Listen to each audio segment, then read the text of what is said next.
सांगोला तालुक्यातून आज मुंबईसाठी आपण सगळे जाणार आहोत।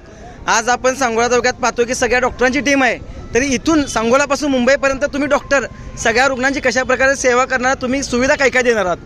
खरं तर आम्ही सकल सांगोलातील मराठा समाज यांच्या अंतर्गत 29 ऑगस्ट रोजी मनोजदादा जारंगे पाटील यांनी जे चलो मुंबईचा नारा दिला आहे, त्या नाऱ्याला उद्देशून आम्ही सकल मराठा समाजात सांगोल्यातील सर्व डॉक्टर्स मंडळी आणि तसेच आरोग्य विभागातील सर्व कर्मचारी, सुसज्ज 2 ॲम्ब्युलन्स, वैद्यकीय पूर्ण सर्व सुविधा, paramedical staff, nursing staff, brother, सर्व प्रकारचं आपत्कालीन गोष्टी ज्या काही लागणार आहेत त्यामध्ये ॲक्सिडेंट येईल किंवा बाकी सगळ्या गोष्टी यांची सेवा देण्यासाठी 2 ॲम्ब्युलन्स सुसज्ज अशा आहेत आणि त्याच्यासोबत सर्व डॉक्टरांची टीम राहील।